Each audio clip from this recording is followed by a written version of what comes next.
Thank you all that stayed in the room and are not in the PvP room. We would like to give you guys a quick update on where we are, but we're going to focus a little bit more on the near future. Kjartan will go into some details on some cool stuff. And I was thinking to show you guys something and tell you guys a story that we've never actually shared with anyone. I would like to walk you guys through some highlights of Dust's development from when it started. So Dust has been in development, in full production for a few years, but the pitch was actually made multiple years ago. In 2006, we were at a bar in Shanghai talking about how we could expand the EVE universe. Of course, it was at a bar. This is ECP, and this is how we pitch stuff. We explored multiple ideas, whether we should do an RTS game or an FPS or an adventure game or whatever, but we kept coming back at our roots. We're an MMO company. We wanted to exploit the planets a little bit, to put boots on the ground, so we chose an FPS. Now, for a while, a few months, we were a little bit intimidated by the prospect of going into another MMO project, not to mention linking it in with EVE Online and stuff like that.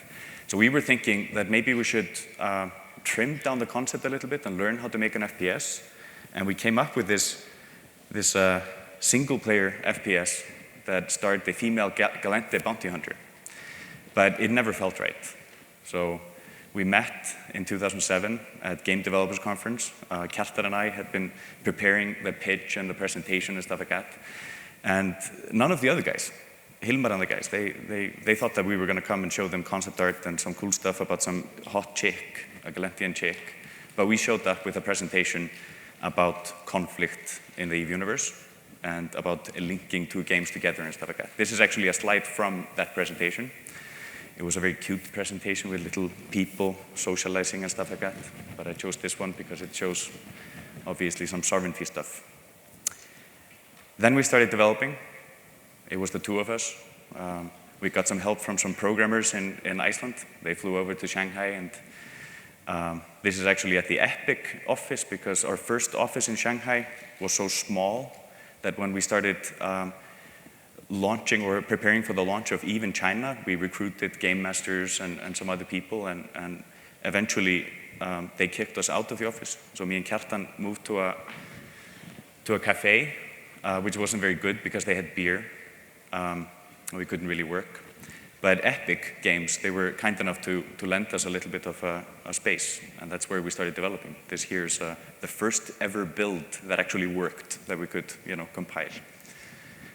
Now, this is pretty ugly, but this is what the game looked like a couple of months later. We had a vehicle in there and a gun that did pew-pew and stuff like that. Anyways, on to 2008. We had just started ramping up a team, and then the crappa started, where the world decides to accidentally the whole economy. Iceland, obviously, fared pretty well in that whole thing. But anyways, we moved every single team at CCP that had been working on future projects and stuff like that onto EVE Online. So the Dust team actually worked on EVE Online for almost a year, which was pretty cool. We got to know people there better and stuff like that, and we developed some of the stuff that you guys are playing with. One cool thing that came out of that collaboration about a year later was the delivery of a planet shader prototype that ended up in EVE. Of course, the engineers in Iceland, they took the prototype and made it their own and made it perfect and stuff. We're very proud of that. Now, in 2009, after exiting Apocrypha and the EVE development, we again started ramping up recruitment of people and stuff like that, and we decided to announce the game. Now, pre-production at that point had maybe 15 to 20 people. We grew quite a bit at the end of the year. We decided to put together a prototype that summer and show it at FanFest, and this was a full end-to-end slice of the game. We had vehicles in there, fitting, we had weapon switch, we had installations that were firing at MCCs and stuff like that. We actually had drivable MCCs that you could, shoot at the other MCC if you were the commander. And it was pretty cool, for us to get that kind of recognition, get to go on stage at FanFest and stuff like that. But we also worked on the name of the game. In the beginning, it was just EVE FPS, or the EVE FPS, or the FPS. But Dust, from Dust to Dust, all of that sounded kind of right. So we started making a logo, and I have a video to show you guys of the process that we went through. In both naming the game, we kind of moved away from Dust every now and then, like, oh, it's hard to make a logo for it and stuff like that, and how do we tie it in with EVE? We went into a couple of other names that CCP had lying around for some other concepts. This, of course, ended up being the name of our tech, the Carbon. But anyways, this was a long process led by our graphic designer in Shanghai and the UI designer. His name is Ole Dam, and he worked with guys in Iceland, like Jói and the other guys. And you can see that he put a lot of effort trying to find just the right logo. Of course, at the end, we felt that we were coming very close to this logo. Now I have to talk about something. It's a bit long. And we're almost there. This was the logo that we had in 2009. We, of course, updated it about a year later. And we almost went with this one, which we thought was... Anyways, so 2009, Hilmar on stage at Gamescom. He announces the game. Of course, it puts a lot of pressure on the team to deliver, to actually work on the vertical slice. And building an MMO, especially on the Unreal Engine that is built for single-player or kind of lobby shooter type multiplayer games, requires you to disassemble the engine, rework a lot of the parts. And here's a list of some of the core systems that we started working on in 2010. Katma is our type attribute system. This is similar to Dogma in EVE. This is basically where all your spaceships and star structures and stuff like that are defined. Katma, Dogma. Stims, this is how we give entities abilities. For example, damage or the new cloaking effect that is coming out and stuff like that. This allows us to share it between whatever entity in the game, whether it's an installation, a vehicle, or a character. Then, of course, the EVE Link, the Crest interface started development at that time. The Mega Terrain system, which allows us to do massive environments. And D-Light UI, which is a middleware layer that we developed to interface with EVE and Unreal and Python and all kinds of other things and translate that into our UI. Now, in 2011, this was the production year of the game. This is where the game went from being a prototype and a little bit hectic and all over the place into something that we could call a product. You could play the game end to end. It was buggy as shit, but it still worked. At the end of the year, we decided to roll in players from the community to help us test, and we called that the Mordu's private trial. Now, in the Dust storyline, I don't know if you guys have read the book Templar 1. The Dust mercs, they're not discovered per se, but the technology is discovered, the sleeper tech and stuff like that. And at some point, Mordu and a few other pirate corps, they see the proliferation of the tech and they want some of it for themselves. So we tied him and his entire organization into the storyline of the game. It was pretty cool. It was fun. We got to write a lot of short stories and build some content into the game that was specific to it and stuff. But the game was still a prototype, and it was, in pre-alpha or alpha stage. 2012. I don't know if you guys were at FanFest, but we showed the first ever real-time interaction in gameplay between two games, the Orbital bombardment that we had on stage. That was pretty cool. We were backstage before that debugging. Some of it didn't really work, but some guys on True Grit, they made it happen 10, 20 minutes before. We actually had to delay the presentation by those 20 minutes because of technical difficulties. But it worked. We were on stage, and it actually shot through, which was amazing. We got a lot of valuable feedback, both from FanFest and throughout the beta period. And of course, that leads us into 2013, the Uprising, the rise of the mercenary. Open beta in January. This was a big moment for us. We had considered delaying it because we felt that the game wasn't quite in the place where it had to be. But then we just snapped out of it and we realized that the only way to build a game like this is with the community. And having those few hundred, few thousand people that we had rolling through in the closed beta wasn't enough. We knew that many people in the EVE community and in the FPS community wanted to play the game. So we opened up the faucet and let people in. And it was awesome, like just seeing the comments flow in. Of course, media weren't really playing the game. Some of them were, which was, cool. They gave us very good feedback. But then after launch of the game on May 14th, I have to back up a little bit. We launched the game knowing that there were few aspects of the game that weren't really ready. And we were very upfront with that, with media and the player base and stuff like that. But we were most surprised to see the reviews.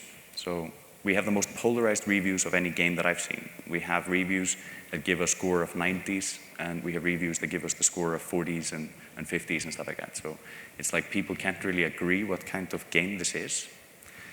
Now, following the launch build, we went into a monthly iteration phase. This is what we're doing today. So every month, we've been releasing a substantial new upgrade or update to the game. This is a first ever on console. Normally, you have the 20-day lead time and stuff like that, and it's called FQA at Sony. And of course, the cost of that internally is massive. But because of our relationship with Sony, and specifically guys like Andy House and Andrew Parsons and Adam Boyes, those guys have been with us on this journey the entire time. We were able to move into this model. And we can see some of that being spilled over to other games right now, which we're very happy to see, that Sony is taking very important steps towards changing how console games are tested and deployed and stuff like that. Now, the future, Kjartan will, as I said, go into more detail on that. 2014, well, from now until 2014 and beyond, the focus is shifting a little bit for the product. Today, we do not have an MMO, a full-fledged MMO. So the focus is entirely, for the entire year, of putting more MMO in the MMO FPS. Now, this is not only nurturing planetary conquest and faction warfare and stuff like that, or the economic link between the two games and stuff. It's also about how we onboard players into the game. Today, new players that are not EVE savvy are a little bit confused. We need to make that experience far more immersive and cool. Adding PvE, those kind of things is very important as well, like we've talked about before. We're also doing substantial changes to the interface of the game, and the headline feature of that is the Market 2.0. We're completely revamping the market, adding player trading, which we're very excited about. And obviously, this touches every single UI in the game, whether it's the skill system, the fitting, and so on and so forth. And then, of course, Planetary Conquest 2.0 is still very important to us, even if we're focusing more on the immediate experience in the beginning of the game, the first 2 hours, the first week, the first 2 weeks, that kind of stuff. We're still working hard on realizing all of the crazy shit we're gonna implement in the EVE link. But anyways, I'm gonna hand it off to Kjartan, where he can tell you guys some details about this.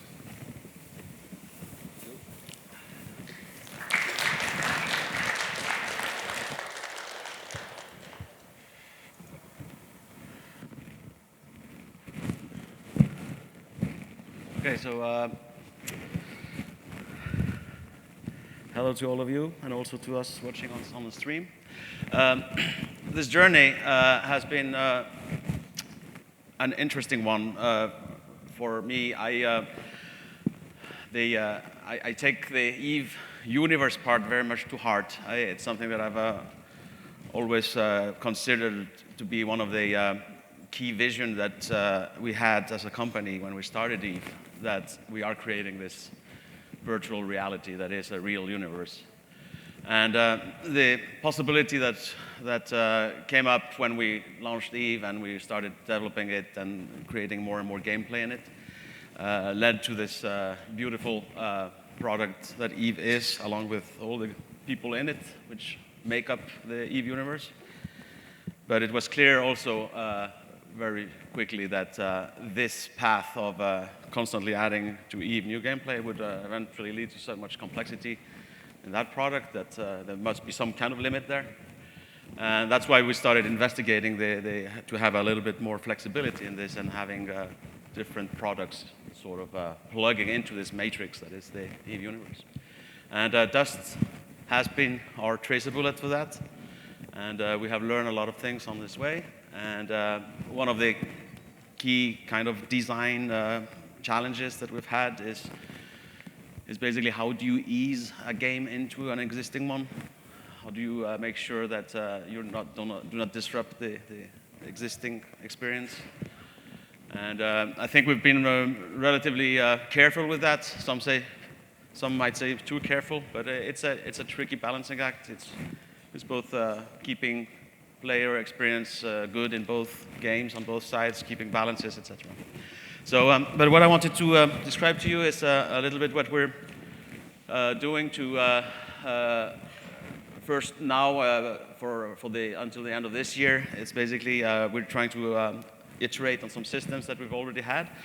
And one of the first systems that had like a interplay between Dust and EVE was the factional warfare. So basically when we introduced the change that owning district or like controlling districts on planets in the factional warfare system would contribute to the factional warfare balance. And we quickly identified a lot of problems with,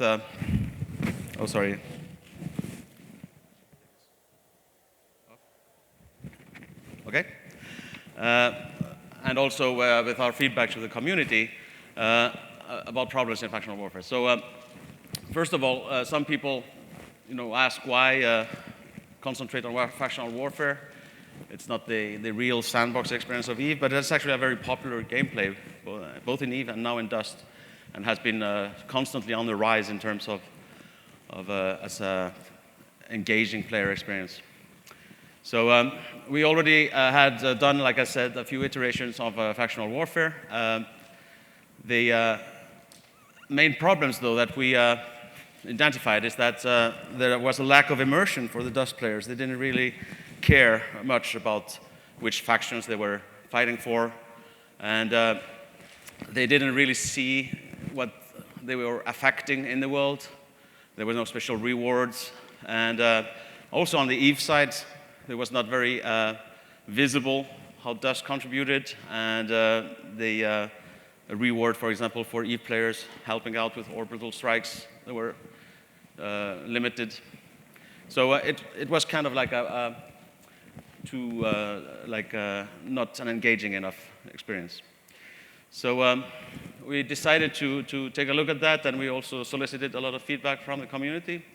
And what we came out with is to introduce standing towards the factions, similar to that you have in EVE, and pretty much works in a similar way. And this opens up a lot of possibilities, obviously, for players to progress. So basically progressing in these standings gives you loyalty points. And I'll explain a little bit later how those are used. It also allows us to introduce friendly fire in battles, which is something that we always like to have a little bit of griefing in our gameplay system. And this is also something that players are really excited about. And we also can then monetize sort of the progression instead of through the items. So we use boosters for standings for each faction, etc. And another thing that we wanted to do is to make this experience also more kind of special, is that we remove, that's what we're considering now, removing ISK payouts for those contracts. And instead, you basically get the loyalty points, and then we introduce a loyalty point store where you can actually buy faction-specific items. And we're looking at leapfrogging items that reduce skill requirements and proto-level weapons, reduce fittings, like some of the items that are on the ore market, and possibly some new items specifically for that. So this would give access to content that is not available except through the actual gameplay. And I think this is going to be an interesting thing. And for the ISK rewards, not having any ISK rewards, the idea here is that we are anticipating that we will have the player market soon. So once that is in, you can actually resell those factional items on that market and thus get ISK. Again, we put up some threads soliciting feedback about this on our forums. So if any of you have good ideas, we still have some window to react to some design suggestions. Here you can see some screenshots of how it would probably look. You see, like on the bottom left corner, the loyalty store. Basically have 4 different stores for each faction. And it's pretty much just like the market. And we're thinking now like the items have both an ISK price and a loyalty plus loyalty points, basically. So yeah, this is pretty much how you get. And finally, to also increase the immersion for the players regarding, like I said, the state of the factional warfare in general, we also wanted to change the end of match screen such that you can basically see, for example, what is your personal contribution, what did you get, the loyalty points that you get, how is the district situation on that planet, and how close it is to be fully controlled. And then also some historical graphs, so showing you the progression of the state of the universe or the factional warfare state. So this should help players a little bit get a better feeling of what their actions actually, what consequences they have, and give them some rewards, like intrinsic rewards to see it. Now on the EVE side, what we're mostly going to do to increase the sort of engagement was to change the way that orbital bombardment is made. Like I said before, there was a problem with tactical strikes, which are like an NPC strikes, being like used because it's very easy to use it, and in many ways you can exploit it. And so we wanted to remove those and make it exclusively through involvement from EVE. And we also wanted to give the EVE pilots more control over it. So instead of the strike being ordered or being made available by the players on the ground through war points, we wanted the EVE players to make them available. So we are introducing a system that is similar that we sort of demoed at FanFest earlier this year, where you basically like have a beacon above the district that you're going to bombard, and you have to keep yourself in the range of that, a certain range of that beacon, and a timer kicks in. And once the time is up, you can actually connect and notify the ground troops that you are available to deliver a strike. And they all obviously choose the target as before. And then it resets, basically. And the EVE players will get kill mails and loyalty points, rewards for their actions. Also, other factions can disrupt this by simply coming into the range, and at which point the timer sort of pauses. And it will not go ahead until either party has left the vicinity in whatever way, whether it's by being destroyed or flying away. And so this is something that we're also planning to introduce, which I think would make this part of the EVE gameplay more interesting. At least it got good reviews at people that tried it at FanFest. And but looking forward, then we're always have as an ultimate goal of having the full range of the sandbox experience in Dust as in EVE, and to be able to reach that point, we've sort of like we started with planetary conquest 1.0 in Dust, where we allowed player corporations to own and conquer districts on planets and get some like rewards from owning them.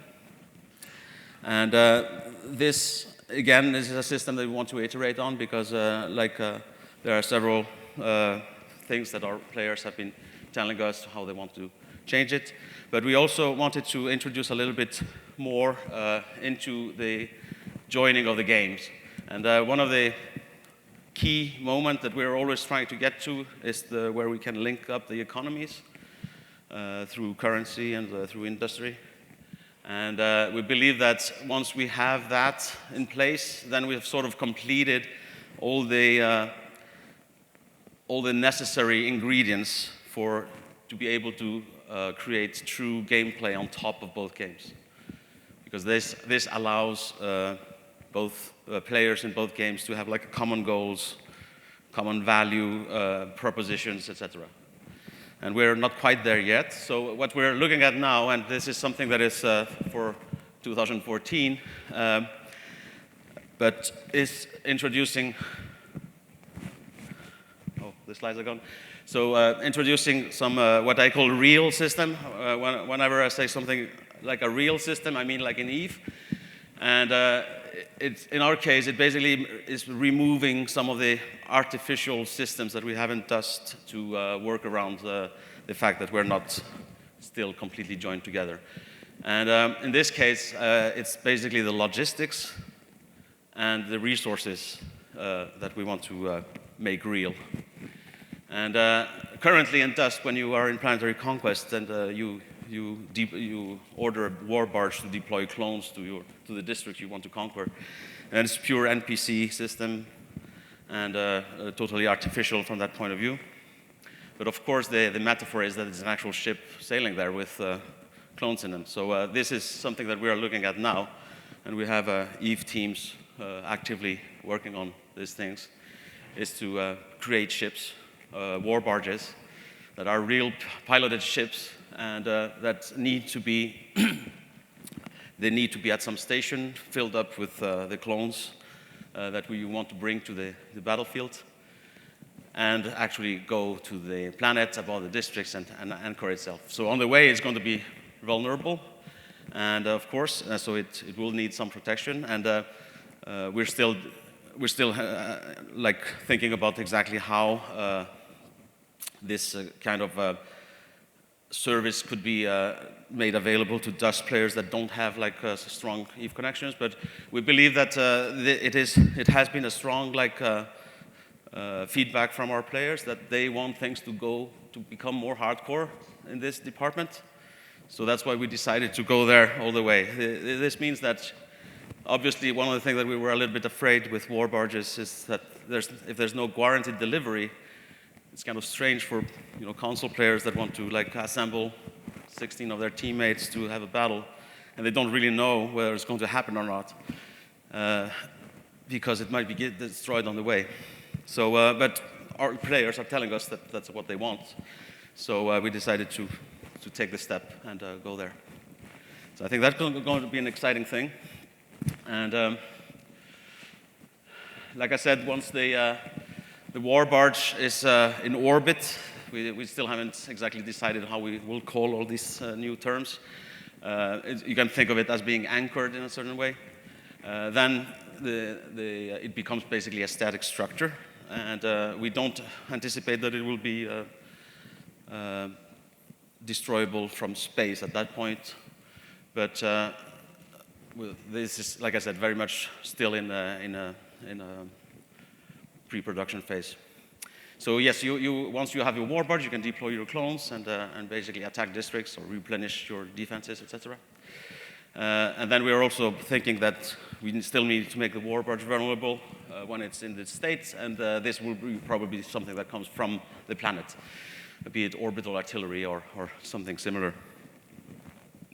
And of course, war barges are going to be rather expensive ships, so it's something that you really care about.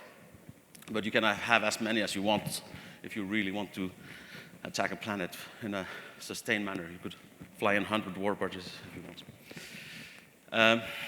Then finally, we come to the resources.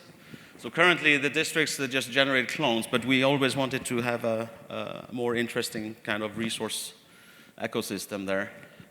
Again, governed by the type of structure that you deploy on the district. And the most important thing in this case is that we wanted these to be real EVE items. So real EVE resources that you basically export back to the stations. And then at that point, they can sort of become part of like traditional EVE manufacturing cycles.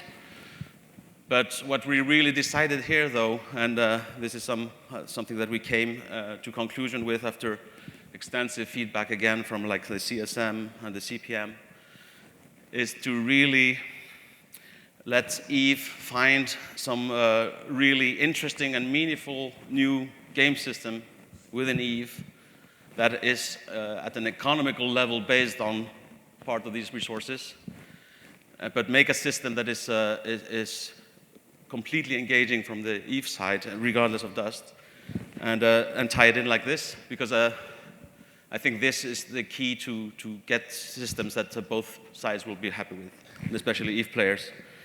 And I won't go into any details of what this is now, because this is, like I said, pretty much in pre-productions, but there's EVE teams working on this right now. And I think this is something that is going to be exciting to see next year.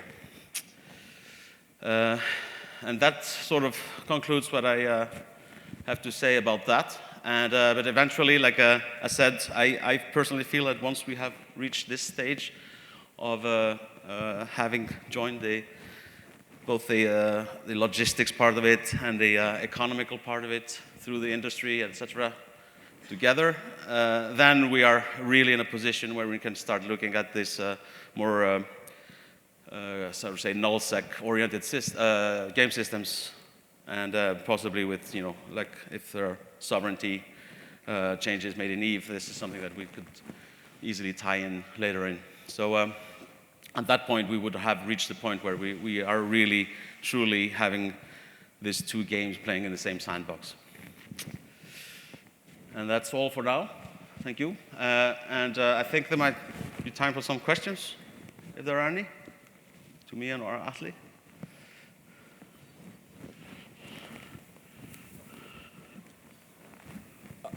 Currently, you have infrastructure on districts that will benefit POS production in certain ways. Would it be difficult to create POS-like structures that would have a way of benefiting the soldiers on the ground in that district for the moon it's anchored around? Yeah, it will be quite conceivable, yes, to do. Technically, it's not hard. Yeah. Okay, the star-based code and all. Yeah. It's a good idea. Okay. Hi. My comment was on the war barges and whether or not they're available if the EVE players aren't necessarily there. I think it would be beneficial to console players because maybe they want to take advantage of something when the EVE pilots aren't available. If you had an NPC that was at a very reduced rate or like had a very large drawback that people could still fall back onto if they wanted to hire that out. Yeah. We were also thinking like of using a contract system in EVE for this, so that the dust players could just issue that. It would become a contract in EVE. Okay. And that would be one way of having a sort of separation of this. Cool. But it will never be guaranteed delivery, of course. Right. It's way more interesting that way. Mm-hmm.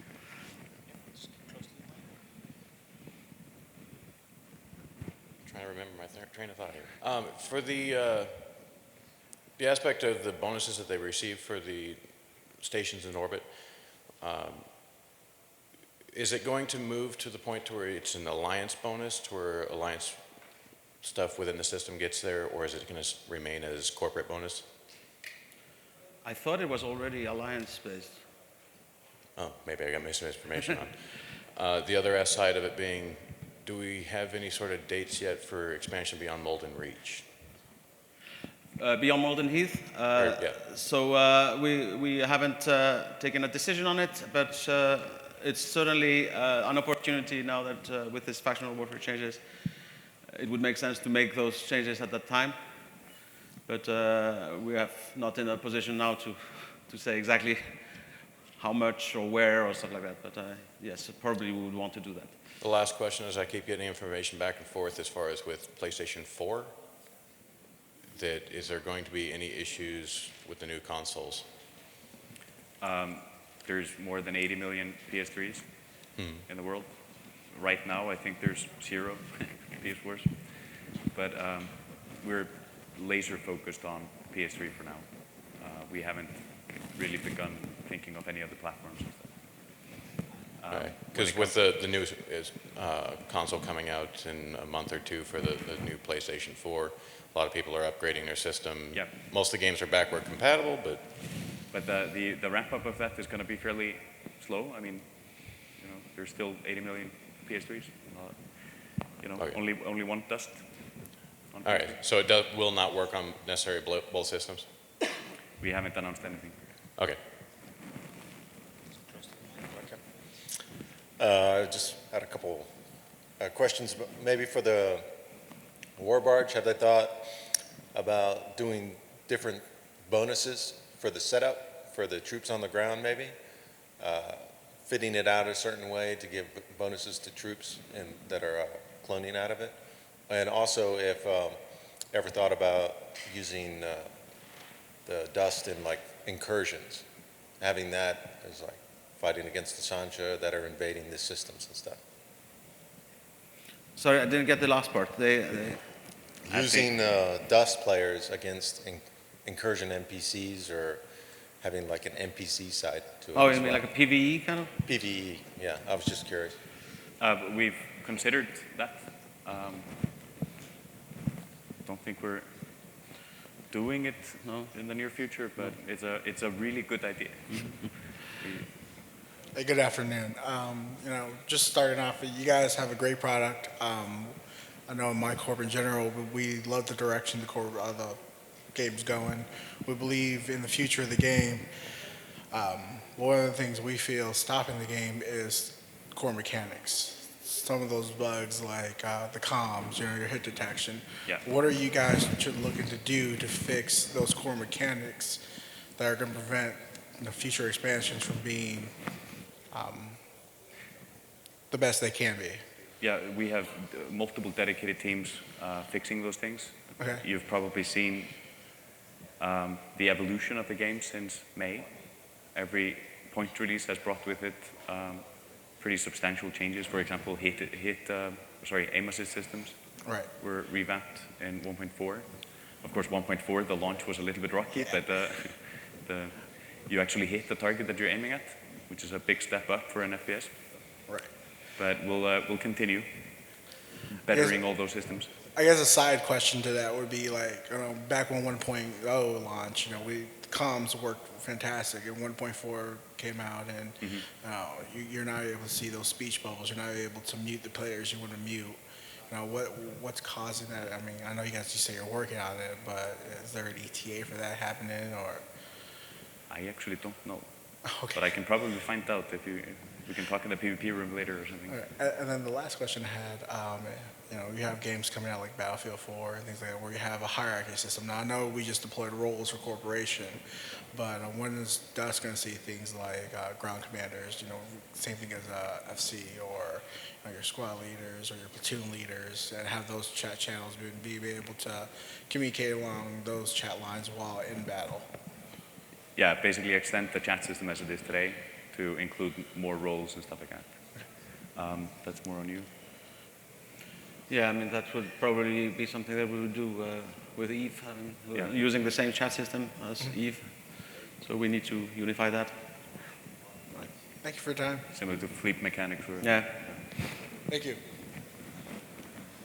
Hey, so obviously core mechanics are a main focus for you right now, but once you're polishing out all the bugs and whatnot, what is the next step? What's your plan for what you want to add next, like perhaps fleshing out the racial variants of suits and vehicles and whatnot?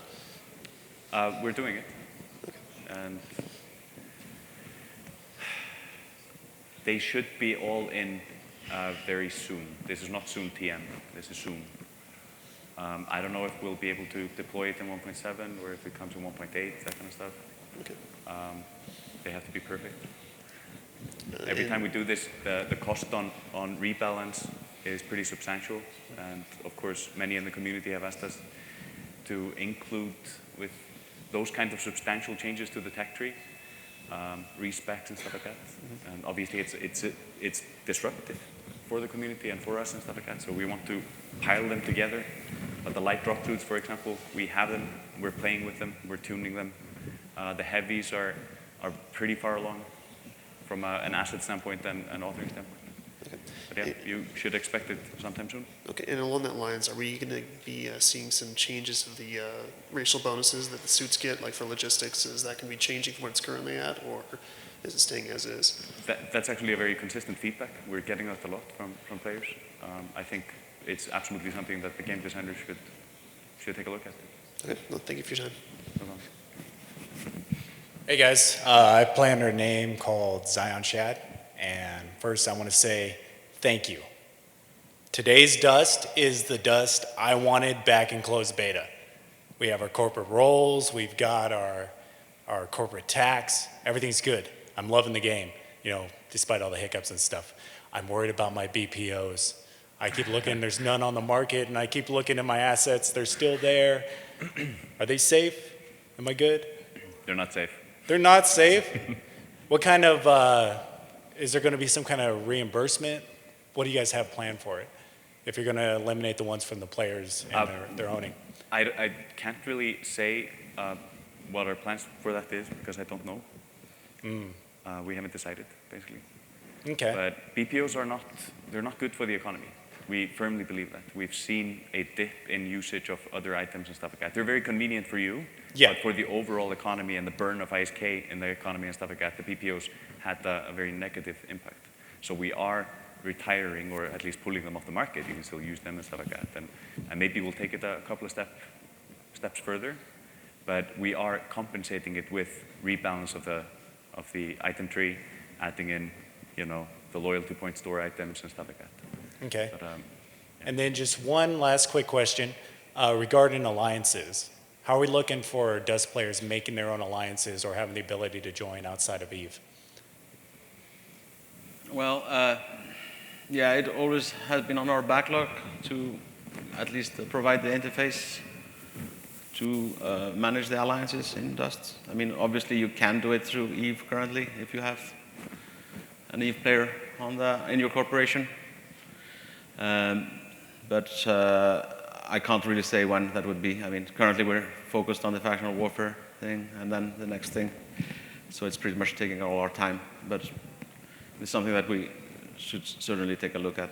All right, a little bit of a TM, whatever. But thanks, guys. Thanks, man. My question was, down the road, albeit maybe far down the road, do you ever see Valkyrie and Dust connecting at all? Valkyrie and Dust. Valkyrie, like Eve Valkyrie and Dust having impact on each other or being included somewhat in each other? Yeah, I think Valkyrie is the newcomer into the EVE universe kind of world, and I think it's natural to think that it should have on its roadmap more and more involvement with the EVE universe and interaction with the existing inhabitants of it. But there's currently, I can't say anything about specifics, but it's certainly something that naturally our designers are thinking about. Thank you.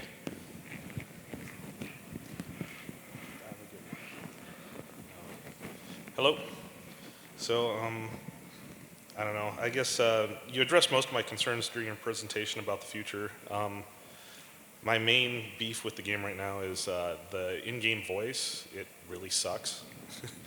Push to talk, you can't use it if you're like on a chat menu, for instance, or if you're in a fitting menu, or if you're doing anything, if you're even in your quarters and you're trying to do other stuff while talking to your, coordinating plans and things, you can't talk. It really sucks in planetary conquest to the point where people use other stuff rather than your in-game voice. Is there any way you guys can separate it from the game, make it a third-party software that you can launch outside of the game and then launch the game? That way, if you crash out of the game, you've still got your voice. No. It has to use the same system as Eve. Because right now it's a distinct advantage for people that don't use your voice to use other things and win in PC conflicts. We're acutely aware of it. Yes. I mean, to the point where it's like really lopsided. Yep. It's slightly better though. We used to have I've noticed frame rate the issues improvements, in 1.3, which were addressed with a hot fix, I think, just before 1.4. But yeah, I mean, we need to just continue fixing it, whether that involves replacing it or just finding the problem and fixing it. But of course, on the UI side, that's something that we should look into ASAP. Yeah. That's a relatively trivial. And then the other thing was back during beta when we had the changing map style where you had the canyon and the objectives would progressively change as the match went on. Any chance of bringing back different objectives like that to the game? Skirmish 1.0? Yeah. We've talked about it. The maps that we had then were a prototype, and we essentially canyoned in the players. That was not only for gameplay, it was also because all the stuff on the other side was really ugly. So we didn't really want to always see it. But this kind of gameplay is not the focus when it comes to terrain-based gameplay. We need free roaming areas where vehicles can actually make a dent. All right. Well, if that's the case, then the opposite direction would be, are you going to increase the size of battles so more players can participate? Because over time, yes. Okay, because right now you've got these small little skirmishes, but you're supposed to be affecting an entire planet or a universe, and yeah, that's we've always had on our plan to implement the proper conquest mode. It's complex to implement, and it's definitely not for the near future, and it ties heavily into planetary conquest 2.0. But just to answer the skirmish 1.0, there is a way to add skirmish 1.0 with what we have. We currently do not have a fixed date of when we would do something like that. It's more important to focus on the core, like all of you are saying, like fix the obvious stuff, do the faction warfare changes, fix the economy, all of that stuff. But it's definitely something we want to do. So. All right, thanks. I got a real quick one. Any chance of Dust ever coming to PC? You mean technically, or? Like any time, because I play Eve mostly, but I'd love to play Dust, and I'm managing time, because of regular life and gaming life. So it's like I'm a PC gamer at heart.